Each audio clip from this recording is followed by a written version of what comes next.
Bismillahirrahmanirrahim. Assalamualaikum warahmatullahi wabarakatuh. Alhamdulillahilladzi nahmaduhu wa nasta'inuhu wa nastaghfiruh. Wa na'udzu billahi min syururi anfusina wa min sayyiati a'malina. May yahdihillahu fala mudilla lahu wa may yudlilhu fala hadiya lahu. Asyhadu an la ilaha illallah wahdahu la syarika lah wa asyhadu anna Muhammadan abduhu wa rasuluhu alladzi la nabiyya ba'da. Ma ba'du faqala Allah ta'ala fil Qur'anil Karim. A'udzu billahi minasy syaithanir rajim. Bismillahirrahmanirrahim. Alladzina yu'minuna bil ghaibi wa yuqimunas salata wa mimma razaqnahum yunfiqun.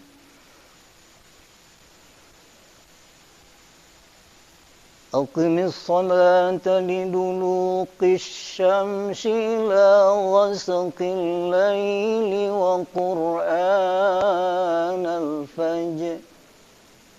Inna qur'anal fajri kana mashhuda. Wal fajr was-subhi idza tanaffas. Sadaqallahul azim. Sahabat dakwah yang dimuliakan Allah, mari kita selalu bersyukur kepada Allah atas segala limpahan rahmat dan nikmatnya. Di pagi hari ini kita kembali dipertemukan oleh Allah dalam acara Berando Dakwah Lasnas Dewan Dakwah Islamiyah Indonesia Provinsi Bengkulu. Mudah-mudahan kita semua selalu dalam lindungannya, dalam keridhaannya, terutama sekali bagi para asatid, saudara-saudara kita yang selalu bergerak di dalam bidang dakwah untuk menyemarakkan syiar-syiar Islam. Salawat dan salam mudah-mudahan selalu tercurahkan buat junjungan Nabi kita, Nabi Muhammad sallallahu alaihi wasallam, yang telah menegakkan syariat Islam dan memperjuangkannya untuk kebahagiaan hidup umat manusia baik di dunia ini maupun di akhirat nanti. Sahabat dakwah rahimakumullah, saya diamanahi pada pagi hari ini untuk menyampaikan tausiah ringkas pada YouTube Berando Dakwah Dewan Dakwah Islamiyah Indonesia Provinsi Bengkulu dengan judul Dahsyatnya atau Keutamaan Sedekah Subuh. Ada ayat yang kita kutip tadi, yaitu surat Al-Baqarah ayat 60, kemudian surat At-Takwir, kemudian surat Al-Fajr, kemudian juga ada surat Al-Isra. Sahabat dakwah yang dimuliakan Allah, ada orang yang selalu mengejar pundi-pundi dinar, dirham, dan kekayaan lainnya dalam hidup ini. Ada juga yang menyiapkan fasilitas-fasilitas untuk kebutuhan-kebutuhan dunia, mengejar kepentingan-kepentingan dunia semata-mata. Akan tetapi dia kemudian lupa bagaimana kemudian amal-amal yang diridai oleh Allah dalam hidup ini, yang perlu diwujudkannya sehingga Allah mencintainya. Salah satu di dalam Islam itu adalah bagaimana kita meraih kebaikan dan keridaannya dengan ibadah-ibadah yang telah ada, yaitu dengan melaksanakan sedekah subuh. Apa manfaat daripada sedekah subuh yang dikatakan juga luar biasa dan kemudian dahsyat? Di samping bersedekah di setiap selesai waktu salat yang 5 waktu. Allah Subhanahu wa taala menurunkan 2 malaikatnya pada waktu subuh dengan menyampaikan doa, Allahumma ati mumfiqan khalafa, Allahumma ati mumsikan talafa. Yang satu malaikat itu berdoa kepada Allah, ya Allah, berikanlah keberkahan kepada orang yang memberikan hartanya di waktu subuh. Berikan keberkahan kepadanya, lapangkan kehidupannya, kemudian gantilah dengan yang lebih baik. Yang kedua adalah, ya Allah, berikanlah kesempitan, jauhkanlah keberkahan dari seseorang yang tidak mau mensedekahkan dan memberikan hartanya di waktu pagi. Atau bisa juga merupakan suatu kehancuran dan kesempitan yang akan diterimanya dengan harta yang diberikan oleh Allah itu. Luar biasa, coba kita analisa doa itu. Satu, memberikan keberkahan dan kelapangan kepada seseorang yang gemar bersedekah di saat-saat subuh.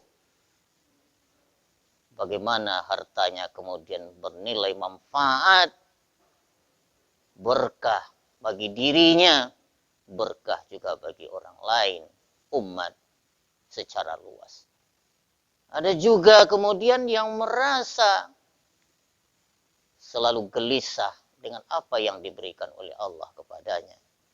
Malah dia menjadi kikir, doa itu mengingat yang bersangkutan, di mana harta yang diperolehnya dapat juga akan menjadi hancur suatu ketika, karena di sana ada 2 malaikat yang ditugaskan dan diturunkan oleh Allah Subhanahu wa taala. Maka mari kita kemudian berpikir, berapa yang kita keluarkan sedekah untuk itu? Adalah pikirkan, kalau selama ini kita kemudian mengenal Jumat berkah, Jum'ah berkah, Jum'ah berkah. Bagaimana kemudian kita gerakkan sedekah selesai salat, sekurang-kurangnya adalah selesai melaksanakan salat subuh. Karena kemudian di sana banyak keberkahan yang akan diperoleh oleh seseorang. Bayangkan ketika kita tabung sedikit demi sedikit untuk kepentingan generasi kita yang jauh di daerah sana, di lahan-lahan dakwah, kemudian kita belikan untuk kepentingan mereka berupa Al-Quran, berupa beras, berupa sembako. Alangkah bahagianya kehidupan mereka. Mereka menanti dan menunggu uluran tangan sumbangan dari orang-orang yang telah diberi oleh Allah nikmat, supaya nikmat berupa harta itu disedekahkan, memberikan berkah dalam kehidupan mereka. Apa bentuk berkah itu? Ketenangan bagi seseorang yang menikmatinya, dan kelapangan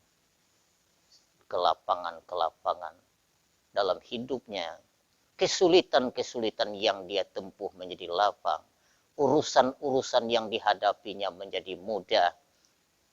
Kemudian kegelisahan-kegelisahan akan hilang.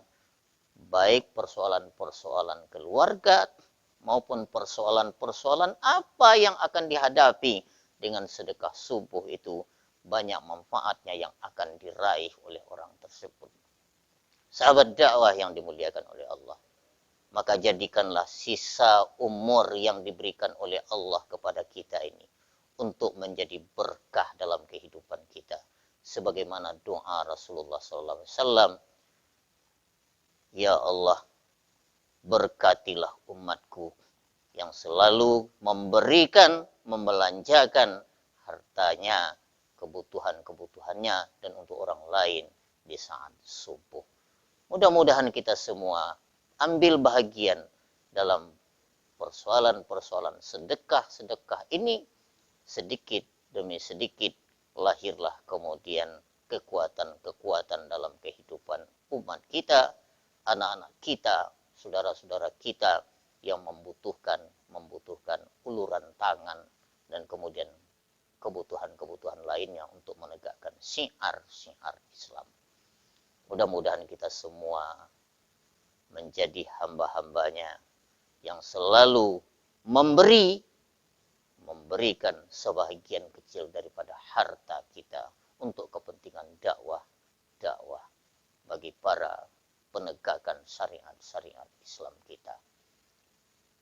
Sahabat dakwah yang dimuliakan Allah, maka dari itu biasakan juga hidup ini setelah selesai salat subuh. Gimana kemudian kita mengatur kehidupan itu secara sistematis untuk hal-hal yang diridai oleh Allah.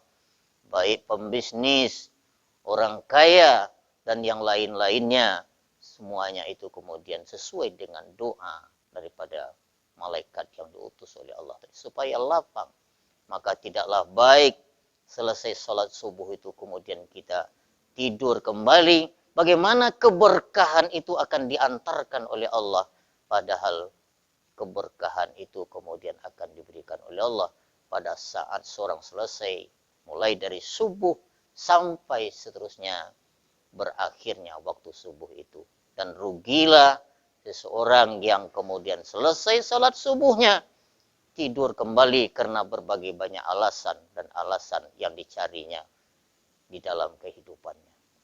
Mudah-mudahan kita semua memegang prinsip-prinsip ini, ya, memaknai makna sedekah secara luas untuk kepentingan umat, kepentingan masyarakat kita, dan juga tentu mengajak jamaah-jamaah kita, baik di rumah maupun pada masjid-masjid untuk merealisasikan tabungan sedekah subuh ini untuk kebahagiaan dan kemudian kemaslahatan dan juga untuk kebaikan dan meraih keberkahan dan ridha dari Allah Subhanahu wa taala. Mudah-mudahan apa yang kami sampaikan ini bermanfaat untuk pemberi tausiah dan bermanfaat juga untuk para asatid kita yang bergerak di dalam bidang dakwah untuk menegakkan syiar-syiar Islam itu. Wal afu minkum fastawiqul khairat. Wassalamualaikum warahmatullahi wabarakatuh.